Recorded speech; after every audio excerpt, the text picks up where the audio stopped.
everybody, and welcome back to the Accommodation Show. This one is a special one because I'm talking to a founder all the way from Finland, from Helsinki, and his name is Joonas Sipila from Pacho. Welcome to the show.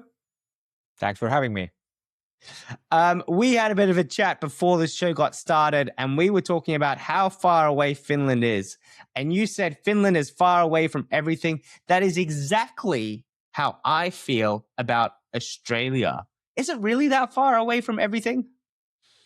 Yeah, well, it seems like it. You always like when you're flying somewhere, it's like at least 2 to 3 hours in the Central Europe, and you get 1 hour to Stockholm, but that's the only place you get fast. But probably not so much remote than Australia is, but same style or long way from everywhere. Yeah. I mean, even if it takes you a long time to get somewhere, right? It doesn't really matter the distance that you've actually traveled. Joonas, so good to have you on the show. Folks, this is a cool episode because Joonas is a founder of a up-and-coming company, which you're going to hear a lot about over 2026. Mark my words. They're making a really strong strategic move into the short-term rental space or into the industry to get themselves in front of you, because they're working on a problem that they think everybody has, and they think that they found a solution which is going to be practical to solve the problem. And we're going to talk about the problem in a second. And they, not only that, but they're backing themselves and saying, you know what? We're going to go out to the market and we're going to prove that this is a real problem and talk to everybody about it. And people will get involved, support us, and buy our product because the problem is real and the solution is good enough. Is that a fair analogy? Yeah, that sounds right. Like how we've been thinking at like solving these kind of problems with technology that has never been before. So in these days, you can use technology to solve much more different things that could be previously done. Probably everyone won't know about it. So be open about technology. Yeah. But what? And one of the biggest questions that I always get asked is, what AI tools is everybody using? What technology are people using? And it's been interesting because I think that if we think about short-term rentals in general, property management systems there's many of them in the market doing lots of different things. We have lots of pricing tools now. We have lots of different solutions to different problems, and then different companies tackling them in their different way. The great thing that I know about technology is that if you build it now, rather than having built it 5 or 10 years ago, you're able to use the latest technology to build a really cool solution to tackle the problem. But, folks, we're going to be talking about cleaners managing one of the most complex parts of a short-term rental business, what the real problems are and what problems people still have, and we'll be talking a little bit about the solution. Joonas is from Pacho. Joonas, tell us a little bit about your background and how you landed into this space. Yeah, well, so my background is from property management. I've been a property manager or part of the company since like last 8 years. Yeah. We've been managing like 100 plus units in different places all over Finland. And we've been like, of course, everyone has gone who's been long enough in this industry has been gone through COVID and those kind of things. So you need to kind of think things. You had time to think about things in the industry, and then you have create new plans. And of course, while we opened the back and the market is going again, we at a property management company started to scale. We were at tiny fraction in city in Finland, but then you want to go all over the nation.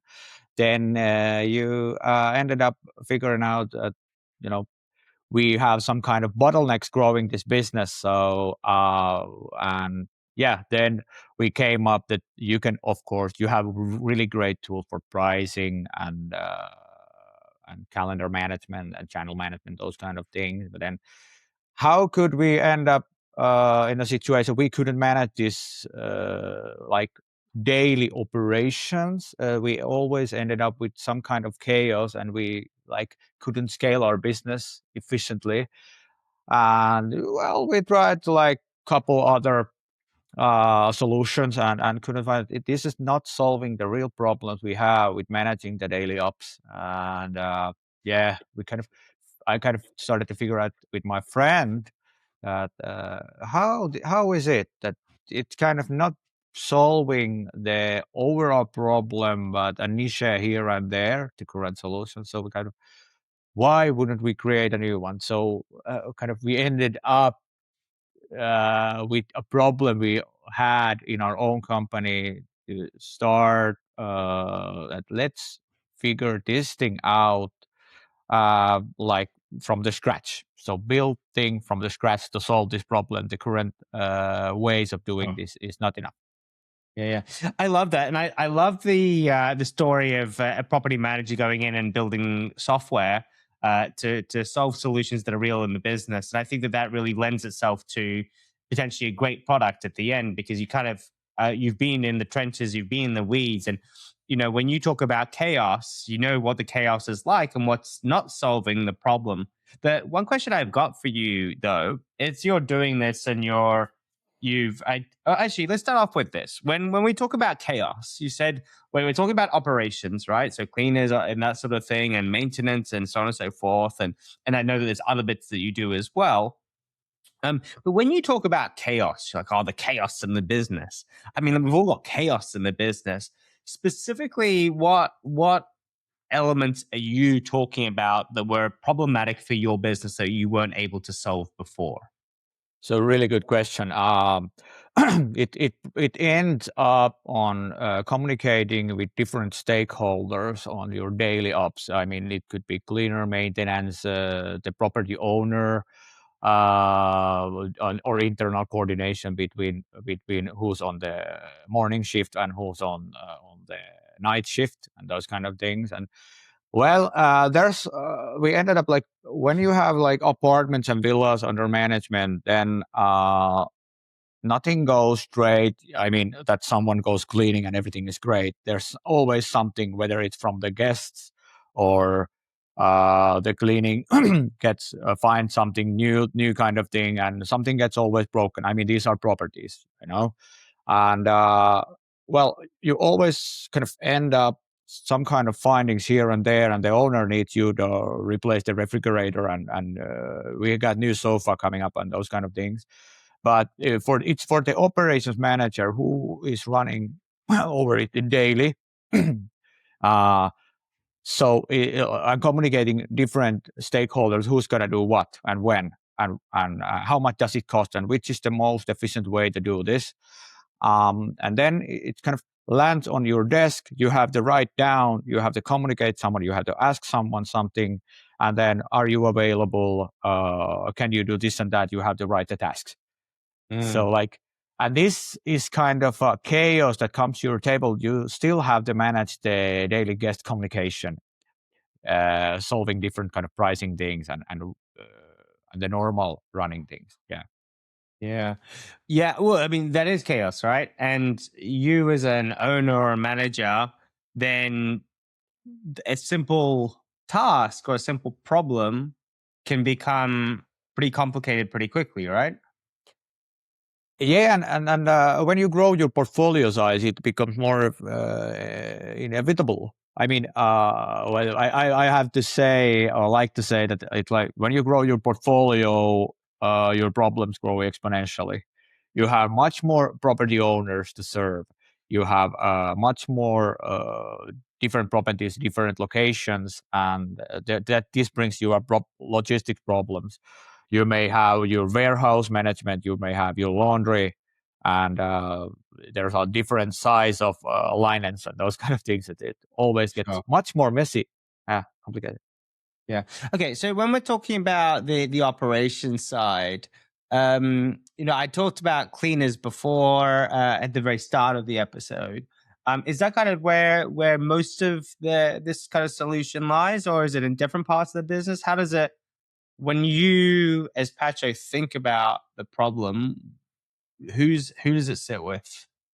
Yeah, we think it operations. It's a complete kind of an overally larger than just the cleaning management kind of thing. So like checklist and task management kind of thing. So it's like it's coordination between different stakeholders every day and kind of keeping your properties that are under your management and their property health as as a, want good scores, you want high reviews. You have to manage multiple different areas, whether it's keeping the good condition, keeping your cleaners satisfied, and when they're satisfied, when they do their job, then the cleanliness quality is much more better, and then that affects your guest review score. And then something gets broken, how long does it take to get it fixed? How long, if it's not fixed, it affects your scores, like getting things done and quickly. Yeah. Right. Okay. So this concept, you said a property score or property health?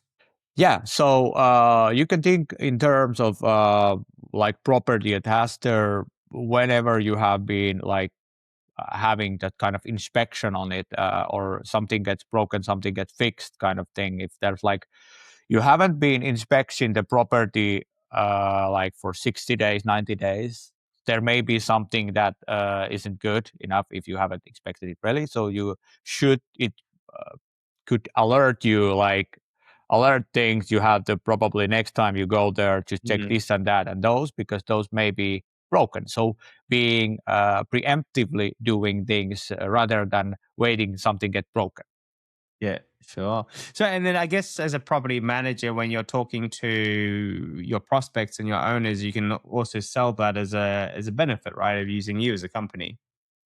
Yeah, for the property owners, it's like but property management managers and the property owners, how to get this kind of transparent view of their property condition and different kind of that, what you are actually doing for the property. So the owner in these days don't see everything you are doing. We think that property managers has a large and significant role in keeping the properties in condition, as well as, of course, bringing those profits from the Sure. short-term rental. Sure. So, but they see only the profits, but do they see that how much things are the property managers actually do for the properties to keep them in good condition? Sure. So it's kind of more transparency and view for whatever you are doing, and maintenance wise and cleaning wise and the condition wise.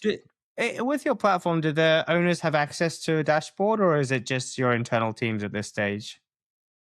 Yes, the owners can have an access as well. So they're Yeah, like kind cool. of If they can see owners how things portal. are going, if there's maintenance requests and that sort of thing.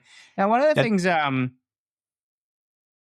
that we talked about. So you've got all your ops, you got your people doing all the different bits and pieces. It's all about centralizing all the communication, all the problems with the property, reviews, and that sort of thing. So you can really look at the business on a property basis and um, have kind of a health of how everything's going.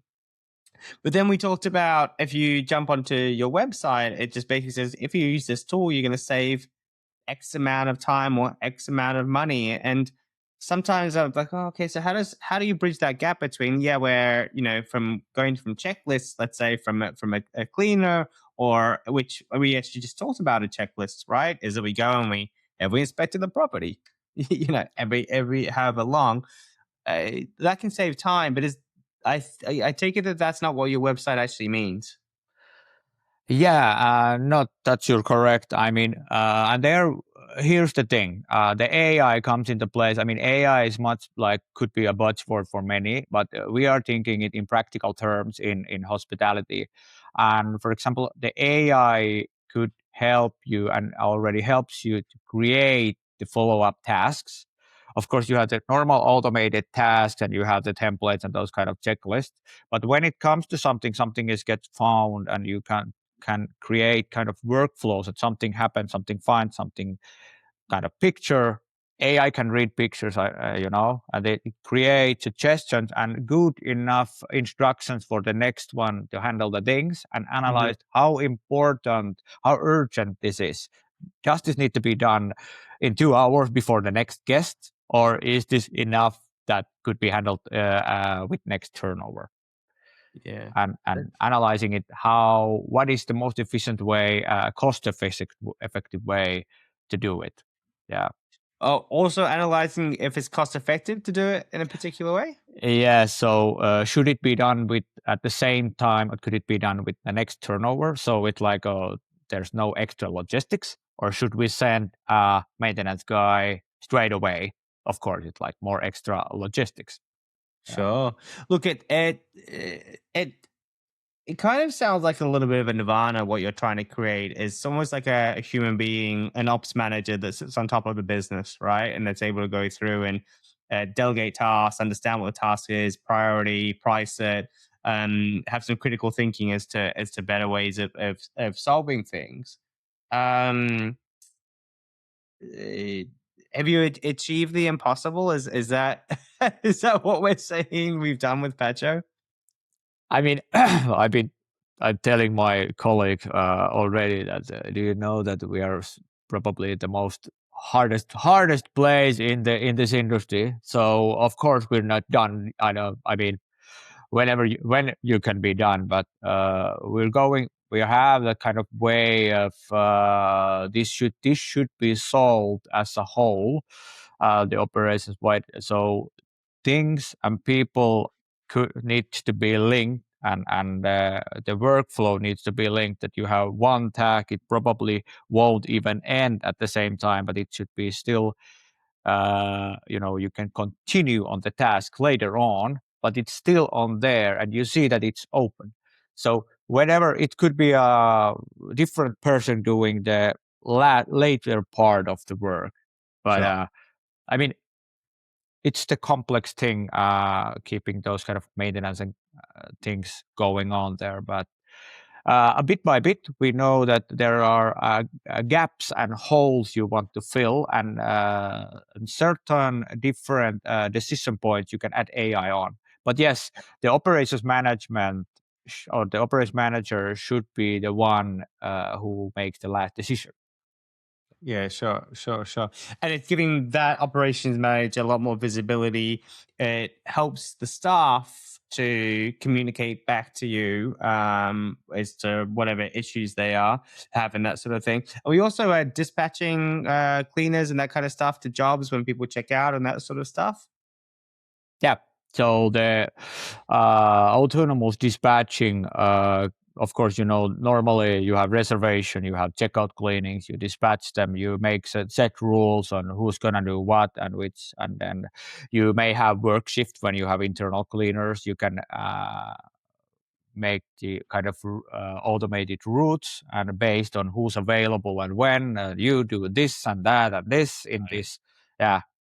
Yeah, good. So What might help me to understand as well a bit more about what you're doing is if we were to break down the users that actually come onto the platform, right? So, what kind of sorry, more data points that you're bringing in, right? So you've got all your staff that you're going to put into the system. What else? What other kind of data are we pulling into the system for it then to be able to start doing what it needs to do?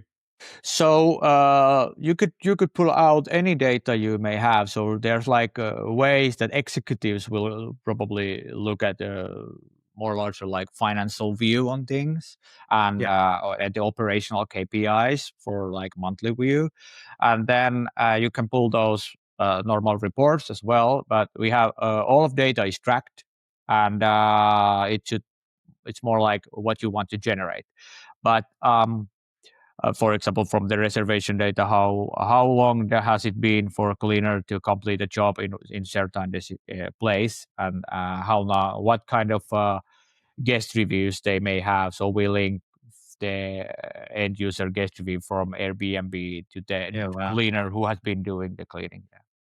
Yeah, cool. Okay, so data points are doing so we can so guest reviews are data points that you guys are showing. You're saying that there's different financials that you guys are showing as well. The cleaner is uploading photos. Like what other data are you guys then getting and crunching to then give a better view of what's going on? Yeah, so for example, the cleaner gets their job for the mobile app, and they will have kind of the daily view. We added this and this and that job, and schedule for them, and then they can upload photos on the site. They can send messages. They can add inventory, like, or drop kind of item from warehouse, so you know which kind of items are in which apartment. Okay. So collecting those kind of things, and yeah, notifying things. And then of course they're like, when you notify something, it gets recorded, and then the platform kind of analyzes, for example, pictures, and then Yeah. they making analyze on behalf of the operations manager. Yeah, that's awesome. That's so cool. Now, going back to your business and when you were working at it, and the frustrations when you were looking at these problems, and you're like, all right, we're going to build something new. And I think it's great because it's nice to have someone that knows the industry to be able to work on the problem, right? You understand the problem as well as anyone else. But then from the tech side, if you're not a tech person, there's no way you're building a tech company. There's very few that have done it successfully, um, or at least having a good split of knowledge between the two, or having a really good team that supports you. So when you're looking at these problems and you're trying to solve them, how did you tackle the IT side of things? Yeah, good question. We have world class CTO who has been solving problems in many different areas, and have AI expertise relevant to them. But I mean, when you go, my philosophy is, when you have to be really deep on in the grassroots level for the industry and its problem that you're solving, then you get to be kind of problem solver.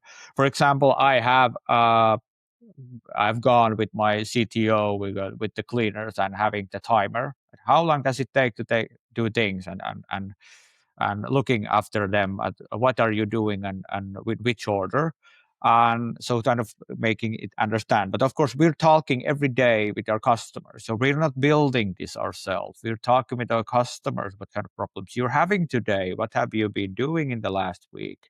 So like, more consultative way, but more and more understanding their problems, and they have good ideas, and that's what we love. And then we kind of try with them, and then we have feedback and kind of iterate.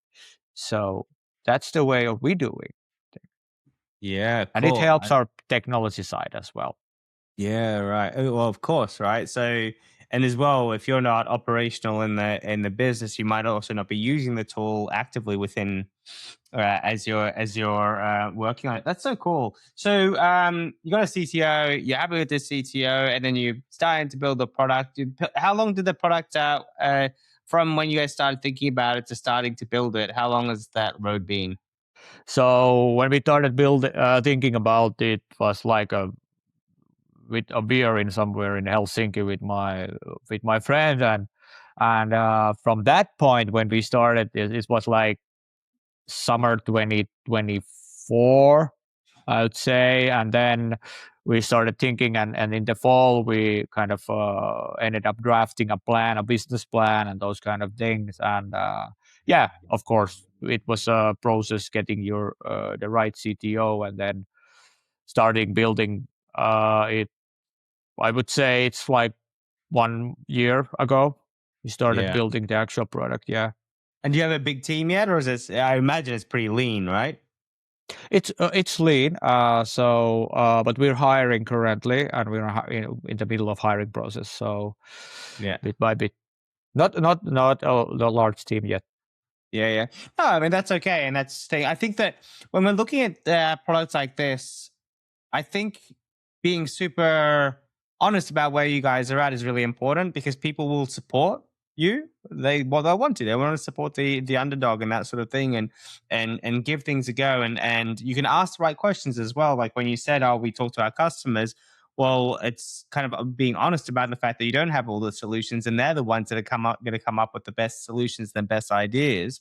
So when we're building a company like that, it's such a good thing to do. So um, if we go a little bit further, so all right, so you're in the pub, you decide to do all of that. At that stage, did you know that did you know how you're gonna fund it? Did you have a plan? Were you like, all right, we're gonna go VC funding, or did you know which path you were gonna take, or was it like, let's try to bootstrap this and see how we go?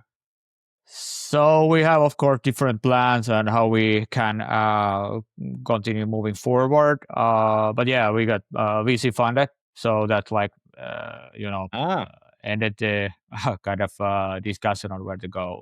But yeah, we had other alternatives as well, so it wasn't kind of the largest issue for us, of course. But it's more about being in those kind of events like Strive. yeah, yeah.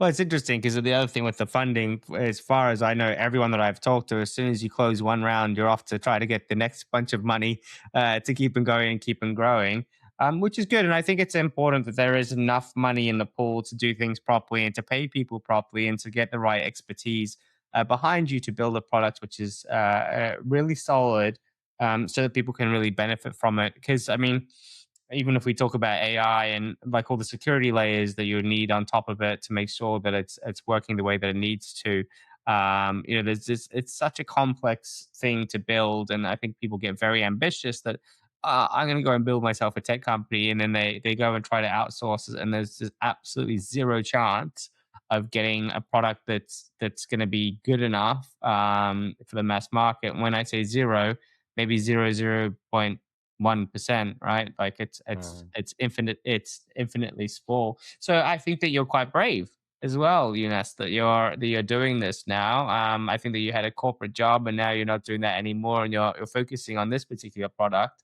What is it that motivates you to Well, take this big of a risk? You know?